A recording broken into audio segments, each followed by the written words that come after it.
Hi friends, ఎలా ఉన్నారు? అందరూ బాగున్నారా? మరొక వీడియోతో మీ ముందుకు వచ్చాను. అదేంటంటే మగ్గం వర్క్ బ్లౌజ్ పీస్ అనమాట. ఇదైతే రెడీమేడ్దే అండి, చేయించింది అయితే కాదు. ఇదైతే తీసుకుని కూడా చాలా రోజులు అవుతుంది అనమాట. ఇదైతే 3/4 హ్యాండ్స్ అనమాట. ఈ వర్క్ వచ్చింది. వర్క్ అయితే నిజంగా చెప్తున్నా, రియల్లీ చాలా అంటే చాలా బాగుంది ఫ్రెండ్స్. ఇది వర్క్ కూడా చాలా ఫినిషింగ్ నీట్గా ఉందన్నమాట. చూడండి ఎంత బాగుందో, మీకు వీడియోలో చూస్తేనే అర్థమైపోతుంది.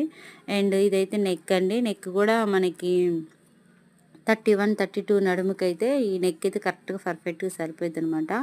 చాలా అంటే చాలా బాగా వచ్చింది. కుందన్స్ వచ్చింది. అవి కూడా మనకి రెడీమేడ్ బ్లౌజ్ అయినా కూడా ఊడిపోవటం అలాంటిది ఏముండదండి. మంచిగా ఫినిషింగ్ అనేది బాగా ఇచ్చాడు. ఇది ఏదైనా ఫ్రంట్ నెక్ అనమాట. టోటల్లీ బ్లౌజ్ అయితే చాలా అంటే చాలా బాగుంది. ఇది స్టిచ్చింగ్ చేసాక బ్లౌజ్ ఎలా ఉందో కూడా మీకు వీడియో షేర్ చేస్తాను. ఈ వీడియో నచ్చి లైక్, షేర్, సబ్స్క్రైబ్.